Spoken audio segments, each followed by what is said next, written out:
अस्सलाम वालेकुम स्टूडेंट, उम्मीद है कि आप सब अल्लाह के फजल करम से खैर खैरियत और ठीक होंगे। आज की नई क्लास में आप सबको खुशामदीद।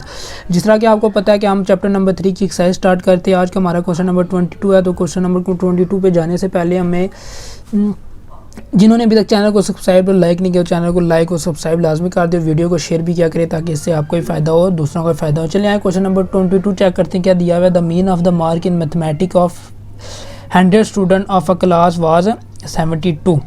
The mean of a mark of boy was 75 while their number was 70. Find out the mean mark of the girl in a class. अब ये आपको क्वेश्चन देगी, आपने किसा करना है, ये आपका क्या है, अब आपने इस क्वेश्चन को गौर से पढ़ना है। सबसे पहले क्या दे दिया जी, x बार 1 दे दिया। ये क्या चीज़ दे दिया, मतलब ये जो क्वेश्चन में ये दे दिया आपको, ये क्या चीज़ दे दिया, ये आपको एक x बार 1 दे दिया। The mean mark of boy was 75 while their number was, क्या दे दिया, मीन मार्क मतलब 75 जो आपका वो x बार 1 दे दिया, और जो आपका जो 70 है वो क्या दे दिया, n1 दे दिया। Find out the mean mark of the girl in a class. तो आपने इस क्वेश्चन को क्या करना है, आपको देखिए इसमें क्या दे दिया, एक कंबाइंड मीन दे दिया। क्या दे दिया, एक कंबाइंड मीन। जिस तरह कि मैंने भी आपको बताया कि जो आपको 72 दिया है वो क्या दे दिया, दोनों का इकट्ठा मीन दे दिया। क्या कह रहा है, 100 स्टूडेंट है, मतलब उन दोनों का जितना भी मीन है उन्होंने इकट्ठा दे दिया। देखिए आपके बिल्कुल सामने लिखा हुआ है, ये देखिए 100 स्टूडेंट का कंबाइंड मीन क्या दे दिया, 72। उसके बाद हमें क्या दे दिया, देखिए x बार 1 किस तरह हमें पता चला कि 75 आया है, कि क्या कह रहा है, mean of mark of boy was 75। उसके बाद n1 आपको पता है एक का 70 हो गया, और जो बाकी जो 30 बचे उनका क्या है, वो होंगे आपके, जो बाकी 30 बचेंगे वो आपका n2 हो जाएगा। तो आपने सिंपली क्या करना है, कंबाइंड मीन हमने इसमें फाइंड करना है। तो आपने क्या करना है, कंबाइंड मीन का फार्मूला लगाना है। कंबाइंड मीन का फार्मूला क्या होता है, x bar of c equal to n1 x bar 1 plus n2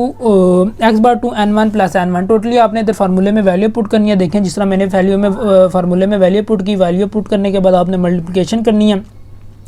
उसके बाद आप यहाँ इस स्टेप में आएंगे, जब इस स्टेप में आएंगे तो आपने 100 को 72 से मल्टीप्लाई करना है, 7200 आ जाएगा। फिर आपने क्या करना है, 72 के साथ 5250 वैल्यू को इधर ले आना है, तो माइनस हो जाएगी। एक्स स्क्वायर की वैल्यू को लाग रखना है, जब इसको माइनस करेंगे तो 1950 हो जाएगा। फिर 30 को आपने इसे डिवाइड करना है, तो आपका आंसर आ जाएगा 60। फिर x2 की वैल्यू क्या आ जाएगी आपके पास, 65। तो ये क्वेश्चन नंबर 22 करने का तरीका। तो चैनल को जिन्होंने अभी तक लाइक और सब्सक्राइब नहीं किया वो चैनल को लाइक और सब्सक्राइब कर दें। अब हम अपने क्वेश्चन नंबर आते हैं 23 पे। क्वेश्चन नंबर 23 देखिए आपके सामने लिखा है, the average ways of 4 man is RS 17। Find the average ways of the further 6 man if the average ways of all 10 man is 20। मतलब देखिए इसमें फिर आपको क्या दे दिया, कंबाइंड मीन दे दिया। देखें कंबाइंड मीन किस तरह आपको पता चलेगा कि कंबाइंड मीन, देखें 10 टोटल मैन ही कितने, 10 है। 10 का कंबाइंड मीन क्या दे दिया, मीन दे दिया उसने आपको, कंबाइंड मीन इसमें आपको क्या दे दिया, 20 दे दिया। उसके बाद n1 भी दे दिया, n2 भी दे दिया, और x बार 1 भी दे दिया। देखिए हमने इसमें क्या निकालना है, x बार 2 निकालना है। इसी तरह ये कंबाइंड मीन का क्वेश्चन है, आपने कंबाइंड मीन का फार्मूला लगाना है। कंबाइंड मीन का फार्मूला आपको पता है, x bar of c equal to n1 x bar 1 plus n2 x bar 2 divided by n1 plus n2 20। फिर आप वैल्यू जब पुट करेंगे x बार c की, तो x बार c की वैल्यू 20 है। फिर n1 की पुट करेंगे, फिर x बार 1 की, फिर प्लस लिखेंगे, फिर n2 और x बार 2 की तो वैल्यू नहीं, आपने x बार 2 को ऐसे लिख दें, प्लस करेंगे तो आपकी ये चीज़ इस तरह सॉल्व होगी। ये करने के बाद आपने अपने दोबारा इसको और चेक करना है क्या चीज़ सॉल्व होगी। उसके बाद आपने क्या करना है, 10 को मल्टीप्लाई कर देना है 20 से। जब 10 को आप 20 से मल्टीप्लाई करेंगे 200 आ जाएगा। फिर -68 करेंगे, 6x² आ जाएगा। फिर 6 को आपने इसको 200 को -68 करेंगे, 122 आ जाएगा। डिवाइडेड बाई 6 करेंगे तो आपका आंसर क्या आएगा, 22। मतलब x2 की वैल्यू क्या हो जाएगी, 22। तो ये क्वेश्चन नंबर 23 का सिंपल सा तरीका है। तो अगर किसी को समझ ना आए तो कमेंट बॉक्स में मुझसे पूछ सकते हैं, तो मैं आपको वहाँ पर ज़रूर रिप्लाई दूंगा। तो अब अपने क्वेश्चन नंबर 24 की तरफ चलते हैं। 24 में क्या चीज़ हमें पूछी गई है। तो चैनल को जिन्होंने अभी तक लाइक और सब्सक्राइब नहीं किया, लाइक और सब्सक्राइब भी कर दें और शेयर भी किया करें।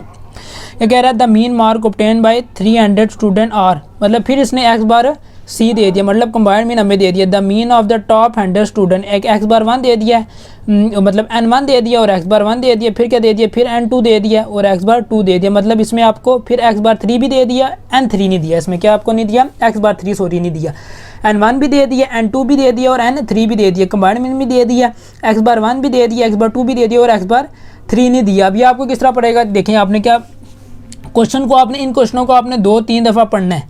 क्या करना है, आपने इन क्वेश्चनों को लाजमी आपने 2-3 दफ़ा लाजमी इन क्वेश्चनों को पढ़ना है ताकि आपको समझ आ जाए। देखिए आपने क्या कह दिया, the mean mark obtain by 300 student और क्या मतलब 300 जो स्टूडेंट हैं उनका उन्होंने मीन इकट्ठा दे दिया। मैंने जब आपको बताया कि जब भी आपको मीन इस तरह इकट्ठा दिए हुए तो वो क्या चीज़ होती है, कंबाइंड मीन दे दिया। फिर आगे उसने क्या दिया, N1 दे दिया, mean of the top 10 student, मतलब जब स्टूडेंट का जिक्र है तो मैंने आपको बताया वो N1 होता है। उसके बाद आपको क्या दिया, मीन क्या दे दिया, वाज फाउंड टू बी 80, मतलब मीन जब भी जिक्र हो तो वो होता है आपका x बार 1। उसके बाद देखिए अगला कह रहा है the mean of the bottom 100 क्या है, उसका भी वो भी दे दिया है, N2 भी दे दिया है, फिर x बार 2 दे दिया, फिर N3 दे दिया, पर x बार 3 नहीं दिया। अब इसको हमने क्या करना है, कंबाइंड मीन का फार्मूला लगाना है। पहले हमारे पास जो वैल्यू दी हुई होती थी वो x बार 1, मतलब जो कंबाइंड मीन का फार्मूला लगाते थे, आप इस फार्मूले को आप इस तरह c डॉट बी भी लिख सकते हैं। क्या लिख सकते हैं, c डॉट बी भी कर सकते हैं, x बार ऑफ c। मैंने आपको समझाने के लिए बता दिया, अब जिस तरह मर्जी लिख लें। उसके बाद आपने वही कंबाइंड मीन का फार्मूला लगाना है। फार्मूला जब लगाएंगे, फार्मूला आपको पता है n1 x bar 1 plus n2 x bar 2 plus n3 x bar 3 divided by n1 plus n2 n3। अब इसमें आपने टोटल करना है, सिंपली वैल्यू पुट करनी है। x बार की 3 की वैल्यू नहीं है तो आपने x बार 3 उसी तरह लिख लेना है। जब आप ये वाला स्टेप कर लेंगे उसके बाद आपने क्या करना है, ये देखें, ये स्टेप करने के बाद आपका जो आंसर होगा वो ये चीज़ इस तरह, ये इधर तक आप इधर तक पहुंच जाएंगे आप। उसके बाद आपने क्या करना है, जो x3 है ना उसको अलग रख देना और बाकी जितनी भी वैल्यू उनको साथ कर लेना है। जब प्लस माइनस करेंगे तो आपका आएगा 6600। 6600 को 100 से डिवाइड करेंगे तो आपका आंसर क्या आएगा, x3 इक्वल टू 66 आ जाएगा। मतलब क्वेश्चन नंबर 24 करने का ये सिंपल सा तरीका है। ये सारे क्वेश्चन एक ही हैं, बस आपने टोटली क्या करना है, आपने क्वेश्चन को 2-3 दफ़ा पढ़ना है। जब आप क्वेश्चन को 2-3 दफ़ा पढ़ेंगे तो आपको ये सवाल करना कोई मुश्किल नहीं होगा। तो अभी अब हम चलते हैं अपने क्वेश्चन नंबर 25 की तरफ।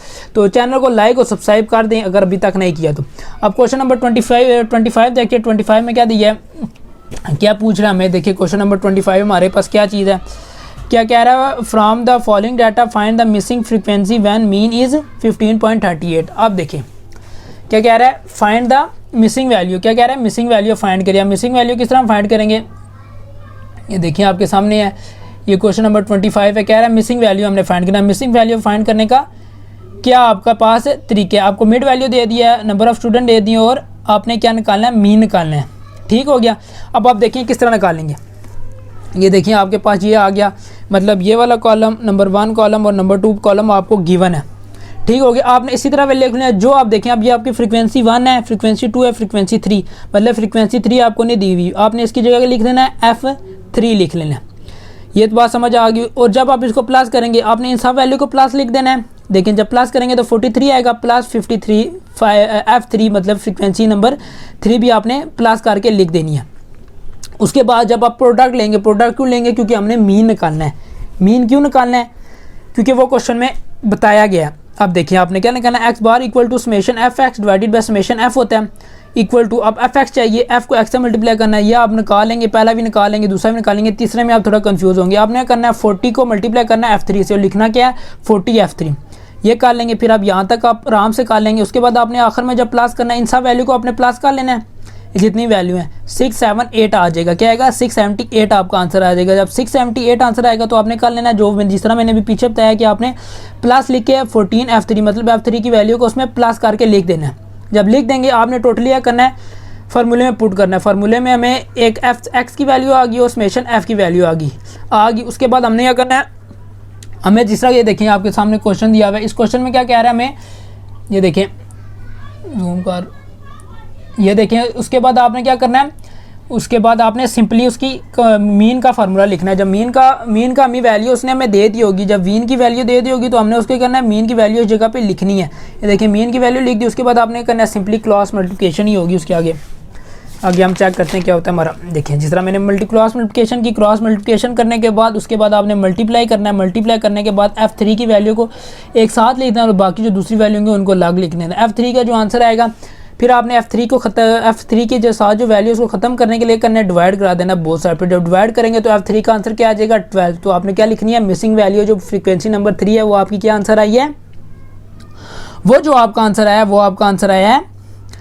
12 आया। तो ये सिंपल सा तरीका है इन क्वेश्चन को करने का। अगर आप 1-2 दफ़ा प्रैक्टिस करेंगे तो आपको सिंपली ये क्वेश्चन आराम से हो जाएंगे। अब हम क्वेश्चन नंबर 26 की तरफ जाते हैं। तो चैनल को लाइक और सब्सक्राइब कर दें अगर अभी तक नहीं किया, तो वीडियो को शेयर भी किया करें ताकि इससे आपको फ़ायदा और आपके दोस्तों का भी फ़ायदा हो जो आपके साथ पढ़ते हैं, ताकि उन्हें भी पता चले, वो ट्यूशन की फ़ीस वगैरह से बच जाए। अब हम क्वेश्चन नंबर 26 की तरफ चलते हैं, देखते हैं हमारे 26 क्वेश्चन में क्या दिया गया। क्वेश्चन नंबर 26 देखें आपके सामने बिल्कुल लिखा हुआ है। देखें इसमें भी हमें मिसिंग वैल्यू नहीं दी हुई। देखिए एक मार्क एक्स है और फ्रीक्वेंसी मतलब मार्क एक्स नहीं दिया हुआ, अब मार्क एक्स है। देखिए अब ये थोड़ा उससे उसी तरह का क्वेश्चन है, लेकिन उससे क्या है थोड़ा सा उन्होंने पहले फ्रीक्वेंसी नहीं दी हुई थी, अब इसमें इसने एक्स नहीं दिया, मतलब आपने उसी तरह करना है 1 2 3। देखें जब आपकी जो तीसरी वैल्यू आपने इसको खाली नहीं छोड़ना है, इसकी जगह लिखना है, क्या लिखना है आपने, क्या लिखना है x3 लिखना है, क्या लिखना है आपने x3 लिख देना है, x3 लिखेंगे। अब ये वाला भी कॉलम बना लेंगे, ये वाले बना लेंगे, इसमें थोड़ा कंफ्यूज होंगे। आपने क्या करना है 20 को मल्टीप्लाई कर देना है x3 से, तो आपने क्या आंसर आएगा 20x3। फिर उसके बाद आपने क्या करना है f को प्लस कर लेना है 60 आएगा, और f ऑफ x को प्लस क्यों करेंगे, जिस तरह मैंने बताया x बार का फार्मूला, ये हमें फार्मूले के लिए हमें वैल्यू चाहिए होती है। देखिए ये आपके सामने है, ये वैल्यू चाहिए इसलिए हम ये समेशन एफ एक्स निकालते हैं। एफ एक्स निकालने का क्या तरीका है उसी तरह मैं आपको बताऊंगा, आप मल्टीप्लाई वगैरह कर लेंगे। जो आपका मुश्किल तरीका होगा वो मुश्किल मतलब कि आपको जो मुश्किल आएगी वो मैं आपको बताता हूँ। आपने सब वैल्यू को प्लस कर लेना, तो उनका आंसर क्या आएगा 1230। प्लस क्या करेंगे, ये जो ये वैल्यू होगी इस वैल्यू को आपने प्लस 20x3 टोटल उसके साथ जाके लिख देना है बस, और आपने कोई काम करना है। उसके बाद आपने आगे क्या करना है, उसके बाद आगे आपने टोटल ये देखिए आपका ये फार्मूला है, फार्मूले में वैल्यू पुट करनी है, जिस तरह हमने पिछले फार्मूले में वैल्यू पुट की है। वैल्यू जब पुट करेंगे ये चीज़ बन जाएगी, उसको इससे मल्टीप्लाई करेंगे, ये चीज़ आ जाएगी। फिर आपने x3 को अलग रखना है, जिस तरह पिछले क्वेश्चनों में रखा है। जो चीज़ हमें फाइंड करनी होती है हम उसको अलग रख लेते हैं, और बाकी चीज़ों को उसके साथ मतलब दूसरी वाली साइड पर ले जाती हैं। उसके बाद आपके ये देखें आप जब सॉल्व करेंगे यहाँ तक आपका बन जाएगा। फिर 20 को आपने 600 से डिवाइड करना है, तो आपका आंसर क्या आएगा 30x equal to x3 equal to 30 आ जाएगा। तो ये हमारे साथ सिंपल सा और आसान सा और कोई मुश्किल तरीका नहीं है। टोटल आपने अगर आपको ना भी लेक्चर समझ आए, मैंने आपको पीछे मिसिंग वैल्यू कंबाइंड मीन मतलब इसके जितने भी टॉपिक हैं पूरी डिटेल में समझाया, आप वो भी चेक कर सकते हैं। लेक्चर मैंने दिए हैं वो आप देख लें, उस पर मतलब क्लासेस भी दी हुई और लेक्चर भी दिया, वो भी देख सकते हैं।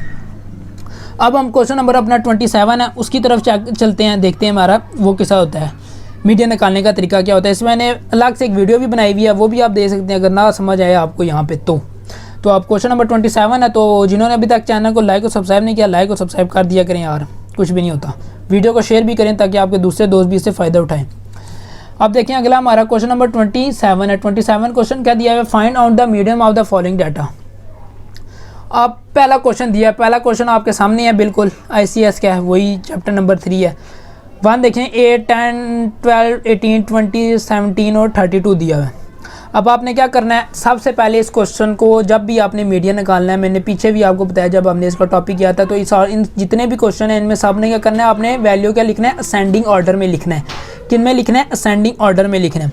असेंडिंग ऑर्डर में लिखने के बाद आपने लिखाना है मीडियन का फार्मूला। जब आपके पास इस तरह की वैल्यू होंगी तो आपने ये वाला फार्मूला लगाना है, value of n+1 divided by 2th atom. Value of 7 + 1 divided by 2 करेंगे, 8 आंसर आएगा, 4th एटम आ जाएगी। फिर आपने क्या करना है, यहाँ चेक करना है आपकी 4th एटम क्या। जब आपका यहाँ पे 4th एटम आ गया, 5th है, 6th है, 7 है, जो भी आपने करना है यहाँ से काउंट करना है 1 2 3 4, मतलब इसका क्या आंसर आएगा आपका 18 आंसर आ जाएगा। आपका क्या आंसर आ जाएगा 18। ये देखें बिल्कुल आपके सामने 18 आंसर है, ये देखें आपके बिल्कुल सामने 18। अब हम क्वेश्चन नंबर 2 की तरफ, इसी के पार्ट 2 की तरफ चलते हैं। उसमें भी हमने सबसे पहले करना है असेंडिंग ऑर्डर में लिखना है। ये देखिए असेंडिंग ऑर्डर में हमने लिख लिया। असेंडिंग ऑर्डर में लिखने के बाद आपने क्या करना है, मीडियन का वही फार्मूला लगाना है, value of n+1 divided by 2th atom. Value of मतलब n कितनी होंगी, n आपको, हाँ n आपको मैंने बताया n किस निकालेंगे। देखें 1 2 3 4 5 6 7, मतलब ये वैल्यू क्या होती है आपकी n होती है। 7 + 1 डिवाइडेड बाई 2th एटम करेंगे तो आपका फिर 4th आएगा, मतलब आप इसमें आपने क्या करना है 4 वैल्यू करनी है, 1 2 3 4, 4 पे क्या 5 है, तो आपका मीडियन क्या आ गया 5 आ गया। अब क्वेश्चन इसका मतलब पार्ट 3 या पार्ट 3 ये देख लें, आपने देख लिया होगा। अब इसी डाटा को हमने फिर असेंडिंग ऑर्डर में लिखना है। सबका एक ही तरीका है, थोड़े क्वेश्चन दिए मैंने आपको इसलिए स्किप नहीं कराया, इसीलिए सारे क्वेश्चन कराए हैं ताकि आपको पता चले कि आपको किस किस तरीके से पेपर में क्वेश्चन पूछा जा सकता है। ये आप देखें ये थोड़ा क्वेश्चन उनसे थोड़ा अजीब है। अब आपने सबसे पहले करना है छोटी वैल्यू लिखनी है, छोटी वैल्यू के बाद सबसे छोटी लिखनी है, बड़ी लिखनी है, उससे बड़ी, उससे बड़ी, उससे बड़ी, उससे बड़ी, सबसे इस तरह करना है आपने, असेंडिंग ऑर्डर में लिखना है।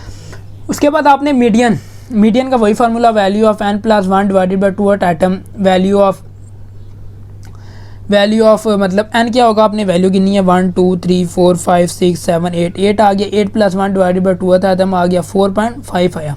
अब इसको करने का क्या तरीका है, आपने करनी है 4th atom plus 5th atom divided by 2 करनी है। क्या करनी है 4th एटम लिखनी है और उससे अगली लिखनी है और डिवाइडेड बाई 2 कर देना। देखिए 4th एटम भी लिखी, 5th भी लिखी और डिवाइडेड बाई 2 किया, तो आपका आंसर क्या गया 19.86 आ गए। इस क्वेश्चन को इस तरीके से करने का तरीका। अब इसका क्वेश्चन नंबर 4 मतलब पार्ट नंबर 4 है, तो वो चेक करते हैं उसमें क्या दिया हुआ है। देखिए आपको पार्ट नंबर 4 है, पार्ट नंबर हम 4 करेंगे।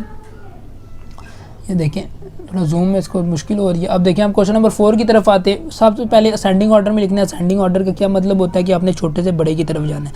छोटे से बड़े की तरफ गए, आपने median value of n+1 divided by 2 atom इस तरह निकाला। n की वैल्यू गिनेंगे, +1 क्या आएगा, फिर 5.5 एटम। जिस तरह हमने पीछे वाला क्वेश्चन किया था 4.5 आया था, अब इसमें क्या हमारा 5.5 एटम आया। अब आपने टोटल करना है, 5th आइटम लिखनी है और 6th आइटम। 5th आइटम आपकी कौन सी होगी, 1 2 3 4 5। 5th आइटम ये होगी और 6th आइटम क्या होगी, 22 + 26 डिवाइडेड बाई 2 करेंगे तो 24 आंसर आपका आ जाएगा।